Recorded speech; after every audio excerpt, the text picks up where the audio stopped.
Corner on 95.7 The Game, brought to you by CP3. There you go. Went to the CP. They're listening to the morning roast on 95.7 The Game. Probably wouldn't even say our names. Nope. Let's just say the roast. Nope. And I'm cool with that. I'm okay with that. I am. By the way, the All-Star Week blowout, if you want to win a signed Steph or Clay jersey, how about a fitness or boxing lesson from Evolve Fitness? Ooh. Maybe a $250 gift card to Alexander's Steakhouse or Buon Vino on Walnut Creek. What Maybe do I have that to interests do? you.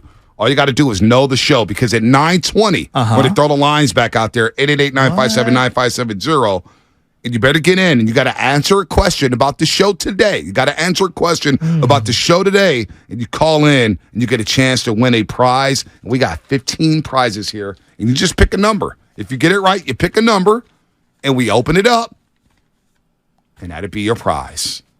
So we can't wait for that. Kevin Danna, we'll reconnect with him in moments here. What do you think about the Summer League so far? Brandon Pajimski, let's start there, the first-round pick out of Santa Clara. Yeah, you. Oh, well, he's been kind of underwhelming, just being honest. Yeah. Like, turnovers, dribbling a lot, dribbling into trouble. The shot doesn't look great, but it's Summer League, so I'm not taking too much out of it. I just don't know where. Like, if you got Corey Joseph and you got CP3 and then you have Steph and then you have Moody and then you have Clay, and then not in that order, and Wiggins, out on the perimeter, I just don't see where he fits into the rotation. Now, I could be way wrong, so I'm not going to lose my mind over him. I haven't been that impressed, though. Yeah. Let's ask Kevin Danna. Kevin Danna's down there in Summer League. Kevin, we got you back here. Brandon Pajimski. We didn't know much about him, even though we played at Santa Clara in the West Coast Conference. To me, he looks a little slower.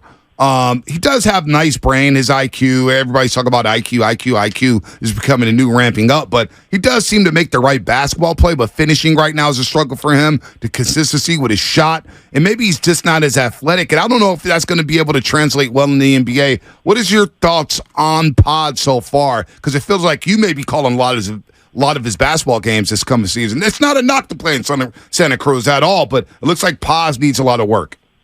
Yeah, Bonte, you know that it feels like a lot of NBA first-round draft picks after pick 7 or 8 or something spend a decent chunk of their year in the G League. So the number 19 overall pick is probably invariably for any NBA team going to spend some time in the G League. Brandon Pajimski, so far, the shot hasn't really fallen, but I think that's the thing that the coaches care least about. I mean, plenty of rookies struggle with their shooting percentage in this setting. So I don't think that's a big issue at all right now. It's a small sample size.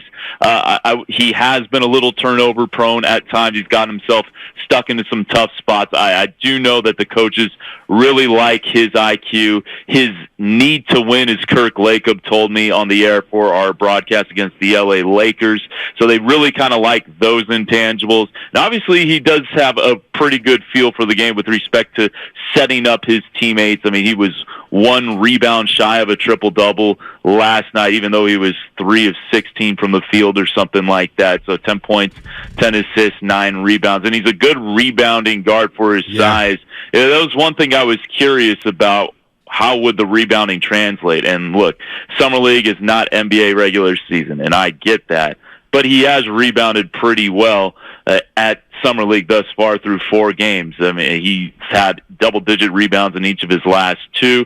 So I think that's a positive, and that's at least a little more translatable, rebounding in Summer League than rebounding in college. So it's a step up for him. But all right, there are times certainly he looks a little overwhelmed. I think that is to be expected for pretty much any rookie out there. I mean, I'm not comparing him to Victor Wembanyama. Even Victor Wembanyama went 2 of 13 in his first Summer League game. No doubt. Were you there for Victor Wembanyama's appearance Friday night? Yes, I was. So actually, Victor Wembanyama has preceded Golden State in each of the first 2 games for the Warriors. So we've had to be there in order to set up and everything. So, man, when I tell you there's a different energy when Victor Wembanyama's out there, I mean, the crowd almost audibly gasps every time he touches the ball. The only time I've seen a Summer League crowd like this into a game is when Lonzo Ball was playing his rookie Summer League season in 2017. Yeah, I was out there for that. That was dope. Alonzo Ball was out there. It was a buzz at Thomas and Mack. It's a lot of cool. Shasky, you got to go to Summer League. Cox Pavilion, Thomas and Mack is connected to each other. You leave one game, you walk down the hallway, you're right there at Thomas and Mack. So Wemby, everybody's overreacting about him, Kevin Danna. He did his shows last night, 27-12, 4 or 5 blocks. Wemby's going to be a solid pro for a very long time. Probably a special pro if you really think about it. I think once he gets the spacing down, the speed of the game, Wemby's going to be just fine. Oh, yeah, I have no doubt about that, Bonte. I mean, I watched this guy all year doing his games for Mets 92, and he is special. Even after the 40-plus games he did, there was usually something every game where my breath was taken away, or I said to myself, I haven't seen that before. And he had like this tip jam in the last game where he just kind of tapped it to himself while he was in midair and dunked it down. And, you know, after all the games that I've seen him play, I still hadn't seen him do that. There's always something new that he impresses me with. Wow. So we're going to go from Wemby to the Warriors Santa Cruz team, or I guess the G League team, or Lester Quinones. Summer League team. Yeah. Summer League team. Lester's not Wemby. Yeah. But I think Lester can have an impact this year on the Warriors. Now, I don't know how much, but it sure feels like he'd be a really nice player on the big club. Yeah, I agree, Shasky. I mean, this guy has really had a nice rise with Golden State. If you remember last year, he was on a two-way contract in Summer League, and he was thought to be one of those guys. And, of course, Ty Jerome and Anthony Lamb come along in training camp. He gets taken off that two-way. He starts the year on a true G League contract and was playing so well that by the time March rolls around, Golden State had no choice but to give him a 10-day. That turned into a two-way contract. He got a handful of games with Golden State last year, but he really improved as a playmaker over the course of last season. He came in as kind of a 3-and-D guy for Santa Cruz. That was kind of his rep at Memphis, but he really turned into a nice on-ball facilitator. Obviously, still looking to score for himself a decent bit, and he really knew how to do that. And he got a huge confidence boost, it looked like, once he got that 10-day contract, got that Gatorade call-up to Golden State, and it continued on through the rest of the G League regular season. Obviously didn't get a ton of opportunity with Golden State. But I think he's a guy that's for sure a two-way contract. And I know roster spots are limited. Golden State doesn't have a lot of room left. But I think he's a great candidate for a guy who, when invariably Golden State adds a 15th guy, you imagine they're going to start with 14 this year, then add the 15 guy late in the season for, you know, better tax purposes. I think Lester's a high quality candidate for that spot. We're talking to Kevin Danna, the voice of the Santa Cruz Warriors, but I got a feeling he's not going to be at Santa Cruz too much longer, man. We got to cherish him while he can, because there's no doubt a big league call-up is coming up for Kevin. Does a great job on the play-by-play, calling Summer League games with Zena Keita. So looking at the Warriors' big league roster, and you're sitting there yesterday, and you see across from you on the sideline, there's Stephen Curry, there's Gary Payton II, there's Jonathan Kuminga with the shades on, and then there's Chris Paul as your new member of the Golden State Warriors. Now, I don't know if you're there in the scrum, but what's your initial thoughts on Chris Paul becoming a member of the Golden State Warriors through the Jordan Poole trade?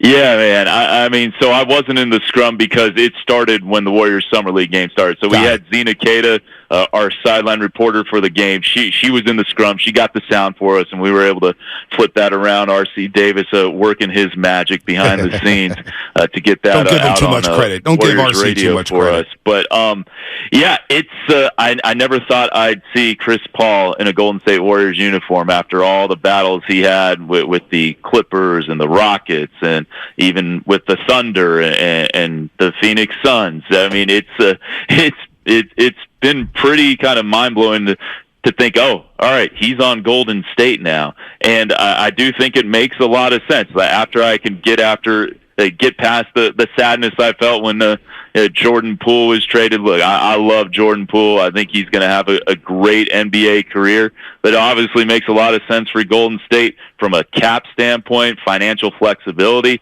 And, hey, you get a 12-time NBA All-Star, 11-time All-NBA player, one of the 75 best players in the game's history. Obviously makes some sense for Golden State. And I'm very intrigued to see how it's going to work out with CP3 because they certainly got the more experience that they were looking for, the Warriors. Right. And they got an all-timer. What did you make of his comments to Kendra when she was asking him essentially about coming off the bench? What did you make of his answer? Yeah, he said that's going to be a decision that they make as a team. I personally think that the best Warriors lineup is with him kind of leading the second unit and being a guy who can give you 25-ish minutes a game in the regular season, low to mid-20s, and then ramp it up for the playoffs, because you do worry about a guy who's had some injury history in his late 30s, and try to keep him fresh for the postseason. But I think CP3 knows the situation he's coming in. He's obviously started every game in his NBA career, and it'll be interesting to see what Golden State decides to do with him in that lineup. Is he in the starting lineup, or do they bring him off the bench? I'm curious if I think I would say that he could look at the cards on the table and realize, hey, maybe this bench thing is going to be the best thing for me, but we'll see. You coaching? I want to know are you coaching, Kevin? Real quick, before we let you go, the midseason tournament. They've been talking about this for quite some time. Adam Silver announces it Saturday. You got these groups. You got, 5 pots, and you got all these groups, the quarterfinals. Guys are going to be playing for some money. What's your overall take on the NBA in-season tournament? We'll explain it after you get off the air, but what's your take on this whole NBA in-season tournament? Bonte, I'm intrigued by it. I definitely am. And because, look, you take a look at the regular season in November and December, and you're going up against the NFL. You're kind of in the back burner of the national sports consciousness. And I'm not going to say that's going to flip the equation, but you are going to see players more motivated for some regular season games, I think. And worst case scenario, if it doesn't work out, it's not adding to the stress of an NBA regular season, unless you make it to the championship game where you play like an 83rd unstatted game, if you will, because it won't count against the regular season standings or stats. And by that point, $500,000 are on the line. So, I think that's a pretty good incentive it's a great incentive for guys who are end of the bench, right, vet min contracts, or if you're on a two-way contract, I imagine that two-way contract guys would get a piece of that $500K. So I'm curious to see what it looks like. I'm excited for it. And look, it could be a thing like, maybe the Houston Rockets get on a heater in November and they make their way to the in-season Final Four in Las Vegas. I think it adds a nice little spice to it. I saw this a little bit in France. They have the Leaders' Cup that Victor Wembanyama's team played in. I didn't get the sense that the teams there cared a ton about it because the top-seeded team lost in the first round. And maybe my view was a little jaded because I wanted Victor's team to lose. Don't tell him that, because I wanted an off day the next day and not have to call games all weekend. But I think it's going to be interesting at the NBA level. I'm definitely looking forward to it. See, Shasky, even Kevin Danna has an ego. How about that? He even has an ego. Kevin, when you back in town? I get back July 16th. I'm out here doing an alternate stream for the NBA for the Mavs-Warriors game with J.J. Barea, actually. And then I'll be doing Junior NBA on July 15th out here at Thomas and Mack, and then back in the Bay on the 16th. All right, we'll get some lunch soon, man. Me, you, J-Dub, Jordan Watkins, of course, from Stanford. Maybe we'll invite Shasky. Maybe. Someone's got to pay for it. Hey, that is true. We need a sucker. We need somebody to run that credit card bill up. Hey, Kevin, man, continue the great work, man. Good insight. Good breakdown there. We'll talk to you soon. Hey, thanks for having me on. Anytime. Kevin Danna here on the Morning Roast, the voice of the Santa Cruz Warriors. So he said a lot there.